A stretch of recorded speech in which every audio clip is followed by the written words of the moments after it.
I love you all so much that I'm going to try this again, which doesn't make any sense to you because you don't know about the previous try. So this is now my third attempt to do this video because the F-16s are flying so low today that it's making the house shake.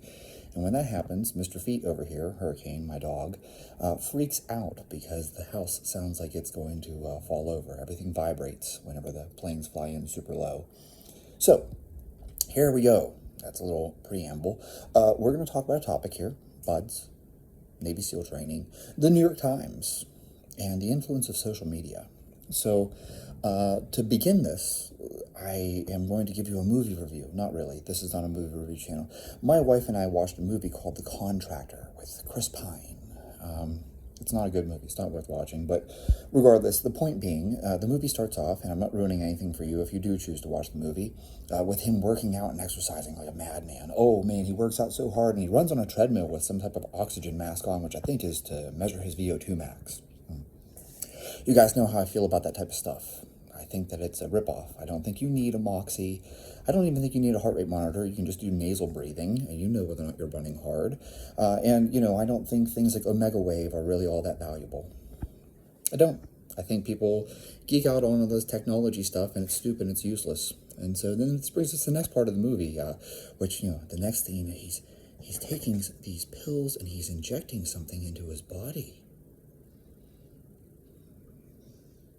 And then he goes before the board, and they tell him that you tested positive for stanozolol and nandrolone phenylpropionate and growth hormone. Here we go. Mr. Pete's going to get up and get upset. So, he tests positive for performance-enhancing drugs. And, then he gives this excuse of like, well, I wanted to stay operational despite my knee injury. And then he tells his wife, I took some stuff from my knee, which that shit doesn't heal injuries. I don't care. Like, Winstrol does not heal injuries, and neither does any form of nandrolone. I know people think it heals injuries. Let's touch on that real quickly here, just in case you're, involved in this type of stuff. You retain water when you take these things, so it causes this accumulation of fluid, and that water actually is the reason why you feel the relief of pain. It's because you're retaining water. It's not because it's actually causing healing. You can look up the studies. There's a really good study on, I think it was rotator cuffs, and nandrolone actually slows healing. It makes sense. It's good for muscle protein synthesis. It's not good for collagen synthesis, so it doesn't help with connective tissue. It is just the way that these things work. Growth hormone may or may not help. It appears to be kind of dependent on the injury. Certain studies have shown it to be beneficial, and certain studies have shown it to be detrimental, actually. And it seems to depend on different tissues. So, you can't compare an ACL to a labrum, and you can't compare a bicep tendon reattachment to, say, a hamstring. It just doesn't seem to pan out the same. So every study has a different result there. So I can't say either way on growth hormone, other than the fact that there are some studies showing it actually slows healing or causes poor healing because you develop more scar tissue. Anyways, moving forward. So this guy's using PEDs to be a special forces operator. This, of course, ties into the New York Times, which I'm sure you saw this months ago. New York Times did this article, and they were like, oh, everyone at BUD/S, all these Navy SEALs, it's a drug culture. They're all on steroids. It's basically a biker gang, and they all do drugs. First off, I don't believe that. I don't believe that for one fucking second. And I'll tell you about my experience. Back whenever I was a younger man and I was going through this, whole thing, I remember talking to the SQT instructor, and I said to the SQT instructor, do you think guys are using performance-enhancing drugs? He was like, no. I was like, what the fuck would you need them for? I was like, I don't know. I was just wondering, if you think people use them. He said, do you use them? I was like, no. And he said, why don't you use them? I was like, I don't need them to pass the tests. There's nothing here that would require that. He's like, right. He's like, if you can't do 100 push-ups, 20 pull-ups, and run a 6-minute mile, you don't belong here in the first place. If you need performance-enhancing drugs to do those things, you're not going to make it. Excellent point. Folks, there's nothing all that amazing about doing 100 push-ups. There's nothing all that amazing about doing 20 pull-ups either. And there's nothing amazing about running a 6-minute mile. You don't need performance-enhancing drugs to do those things. And so if you're using performance-enhancing drugs to do those things, I think you're kind of a pussy. Now, don't get me wrong. I am not someone who is morally anti-drug, like, oh my God, so-and-so did steroids to squat 1,000 pounds. In fact, actually, I'll tell you right now, if you want my 2 cents on, I'm going to draw the line here in the sand. If you are juicing up to be the biggest dad at the t-ball game, I think you're dumb. I don't see the point. I don't, like, you need to address your body dysmorphia or something. If you are juicing up to win an Olympic medal, I understand why you do it. I understand why Lance Armstrong used performance-enhancing drugs. Do you realize how much money he made? You play pro football. I'll tell you what, I've never had a reason to use performance-enhancing drugs, but if you offer me $10 million a year to play football, I will take whatever the fuck you want me to take, because $10 million is a lot of money. So even if I play one season, I'm set for the rest of my life. That's a lot of money. I understand why people take performance-enhancing drugs, especially when they play pro sports. Hell, baseball. What did Alex Rodriguez make? Like $120 million? You mean to tell me you wouldn't take a drug for $120 million? That's a lot of money. That's a big incentive. I understand why people do it. No one's ever going to offer me $120 million to do anything, ever.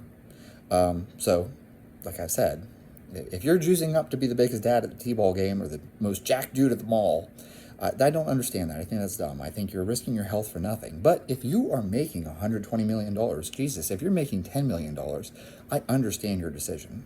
So, no, I don't think less of you. I think most people would do horrible things for $10 million. I think sticking yourself with a needle is a relatively small thing for $10 million.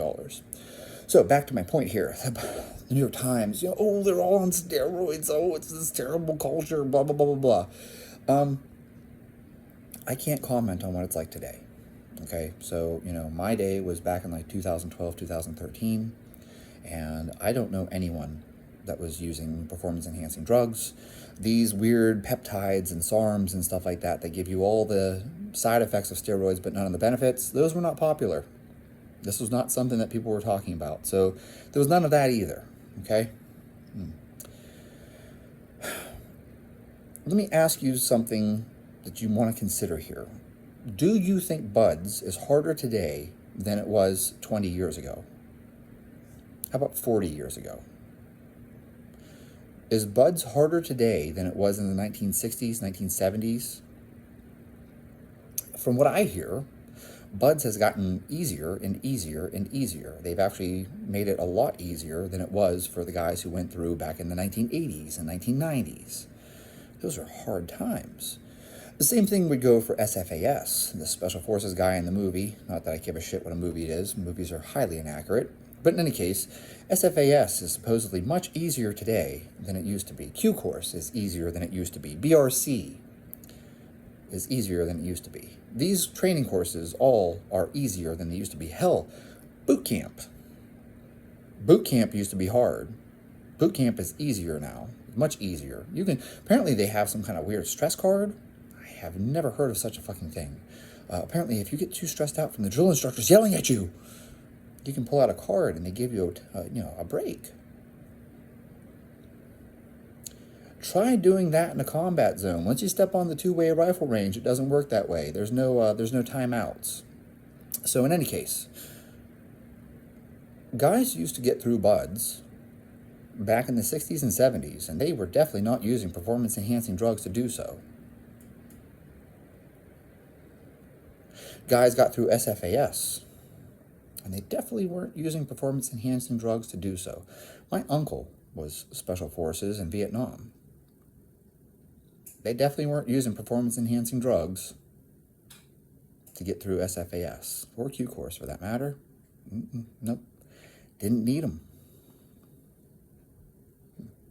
Now, don't get me wrong, in combat, guys were using amphetamines to stay awake, but that's not what I'm talking about here. I'm talking about like anabolic steroids, human growth hormone, etc. Okay, we all know that pilots take Adderall and Provigil and stuff like that to stay awake. What are you going to do? You have a 36-hour operation with no sleep? Yes, you're going to abuse stimulants, whatever stimulant it is. You're going to use it to stay awake. Because staying awake means not getting deaded. You don't want to get deaded. Deaded is pretty permanent. This guy is suffering from a permanent case of deadness. You fell asleep and got shot. So, all things considered, stimulants make sense. And it's kind of like why everyone's addicted to nicotine and caffeine and hate. But in any case, the point being, you do not need performance-enhancing drugs to do 100 push-ups, 20 pull-ups, and run a 6-minute mile. You should be able to run that mile and a half. It's a mile and a half run. You should be able to run that in under 9 minutes easily. Like, this shouldn't be something difficult for you to do. If this is what you want to do with your life, like, you should be able to do this. You're not trying to set the world record in the powerlifting totals. You're not, I'm shooting for a 3,000 pound total. I'm going to squat 1,200 pounds.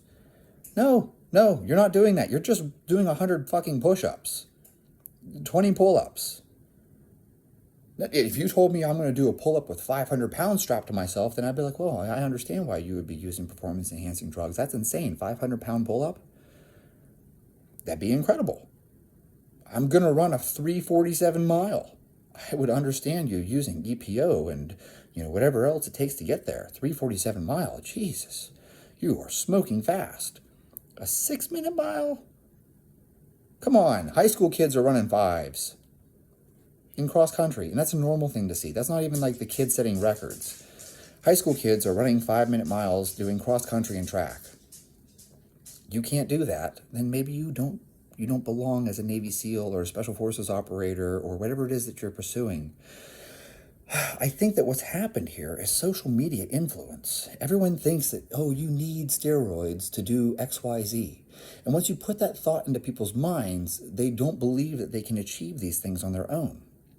I am so incredibly grateful, and I mean that I grew up in a time era where we didn't have social media. This shit didn't exist until I was out of college. I was done with my undergrad before this stuff became something. Facebook. What the fuck is Facebook? You guys, some of you watching this probably grew up with Facebook. I didn't. Like, that shit didn't exist. Instagram. This shit didn't exist when I was growing up. In fact, I don't even know what year Instagram got started, but I don't think Instagram was even around back whenever I was doing the Navy stuff. It certainly wasn't around when I was doing the Marine Corps stuff. That was my first gig at the Marine Corps, and then I did the Navy. It wasn't a thing. So I think the influence of social media has actually lowered the bar. Like, you go on Reddit and people are like, no one could ever run a 6-minute mile unless they were using performance-enhancing drugs. What? It is terrible. You even have people who are considered experts like Broderick Chavez, who calls himself a genius, which if you have to tell people that you're a genius, you're probably not. Because when you're a genius, people know that you're a genius. It's kind of like going around telling people, I'm famous. I'm famous. By the way, I'm famous. No, if you were famous, you don't have to tell people that you're famous. If you're smart, you don't have to tell people that you're smart. So if you're a genius, you don't have to tell people, hey, by the way, I'm a genius. The fuck you are. If you're a genius, people just know. I'm talented. You're like, I'm really funny. No, if you have to tell people that you're funny, you're not funny. So, anyways, Broderick Chavez said that it's impossible to bench 405 without steroids. Are you fucking kidding me? I've seen high school kids bench 405. I had a high school football player in 2008. He was 6'8" and 325 pounds. And he benched 405 easily. Now, don't get me wrong. If you weigh 150 pounds, the odds of you bench pressing 405 is not very good. But some people are just big people. My brother, for example. God works in mysterious ways, and so do genetics and all this stuff like that. My brother is built like my grandfather. In fact, actually, my brother is built like my father. He has nice, thick bones. I am built like my mother. I look like my dad facially, but somehow I ended up with my mom's skinny little arms and skinny little bones. My brother looks my dad, right? Both of us look, you can tell we're brothers. It's not hard to tell. You look at a picture of my dad, and it's like, oh, no shit, that's definitely your dad. My brother and I both look like my dad, visually. But Joel, my brother, got my dad's bone structure, got my grandfather's bone structure. He has nice, big, thick bones. So I had to work my ass off to even deadlift 385. I'll never forget this. This is a real story. This is traumatic. My brother, who didn't train deadlift at all, goes, I think I could do that. And I'm like, the fuck you could do that? It's taken me like a year of like just training my ass off to get to a 385 deadlift. My brother, who's roughly the same size as me, but as I mentioned, has much better bone structure, walks over and pulls 385 off the ground and goes, oh, that isn't heavy at all. Oh, that isn't heavy at all? So, some people have great bone structure. My brother, let me continue on this, bench pressed 225 for something insane like 20 some odd reps. I don't remember how many reps it was exactly, but it was over 20 reps. That's insane. He's like the same size as me, and yet he can move more weight than I can. Now, how can that be possible? Well, it's because he has better levers. Like, that's it. Like, he is built to move weights. He has big, thick bones, and he's built for it. I'm not. So, it's impossible to bench 405 without steroids. It's a very stupid comment because some people are built very well to lift heavy weights. And so genetically, they're going to have an advantage just mechanics-wise in lifting heavy weights. But you know what? That statement gets perpetuated, and now people think, oh, it's impossible to bench 405 without steroids.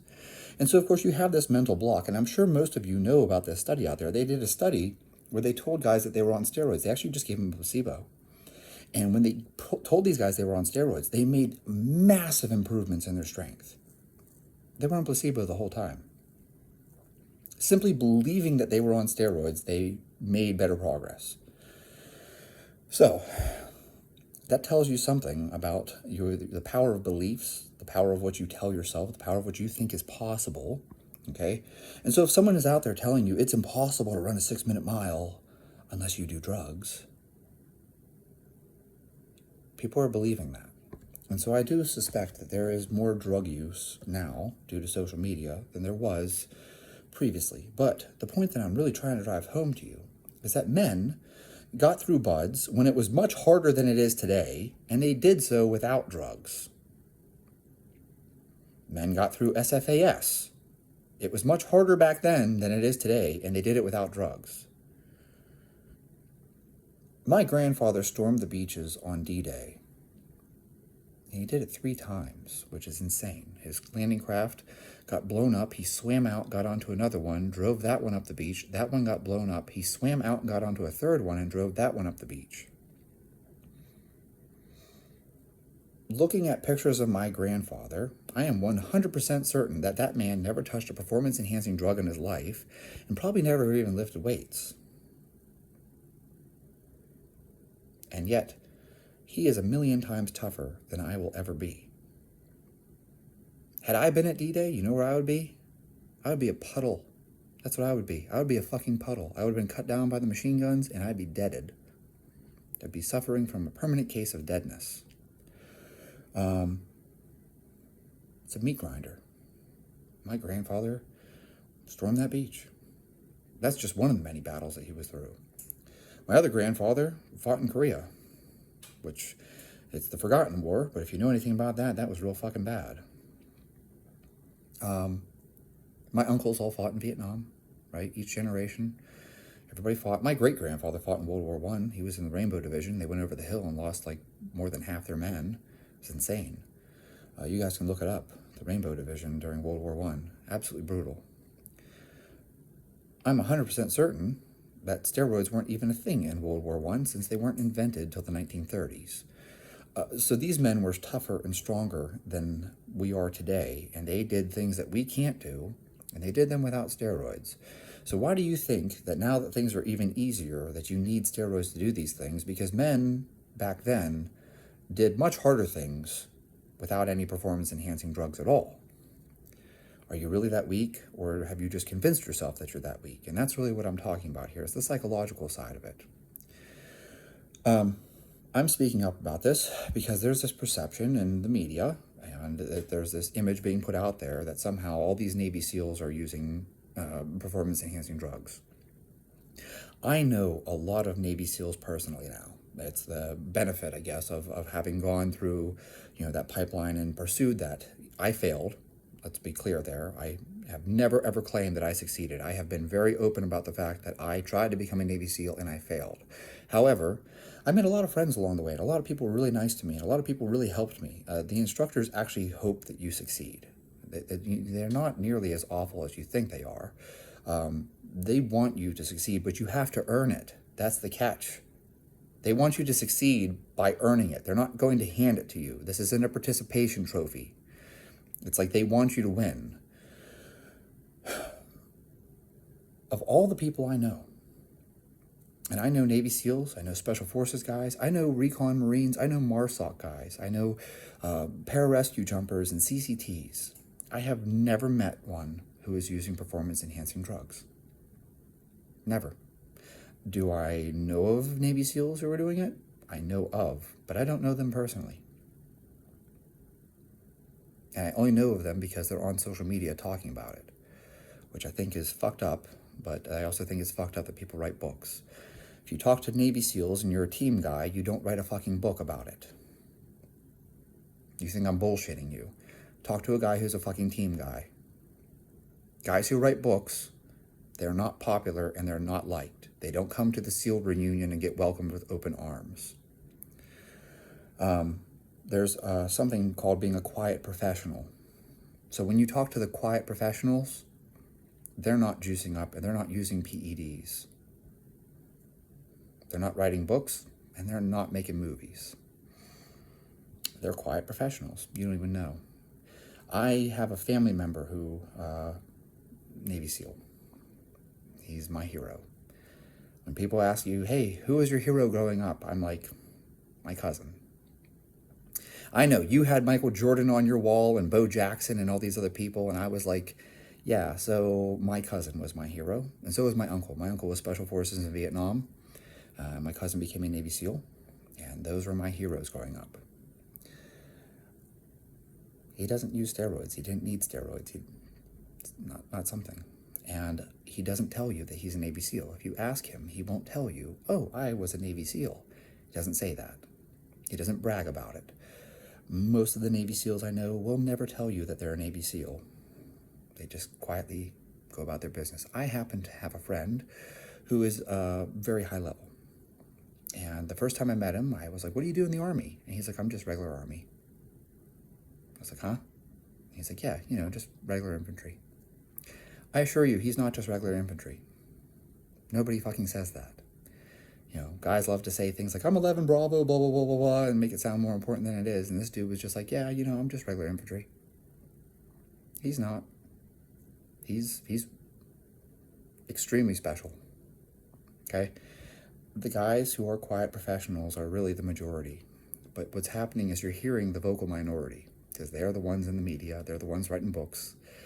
They're the ones talking. They're the ones with Instagrams and YouTube channels telling you all about this stuff.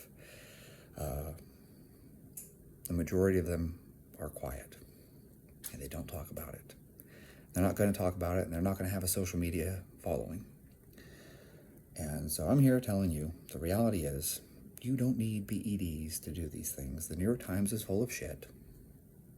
Surprise. And the reality is, think about it logically. No one needs PEDs to do 100 push-ups and run a 6-minute mile. You can do these things. You're more than capable of doing those things. Don't let people tell you, oh, it's not possible to squat double body weight without steroids. That's a stupid comment right there. People were squatting 3 times their body weight before steroids were ever invented. Clean and jerk. People were doing clean and jerk with over double body weight before steroids were ever even invented. So you can put double your body weight overhead without using performance-enhancing drugs. People did it before you. You can do it too. And certainly you can run a 6-minute mile and do 100 push-ups. So, I know, this is long, but it's really important. I really want you to get this message, okay? Stop listening to somebody on Reddit.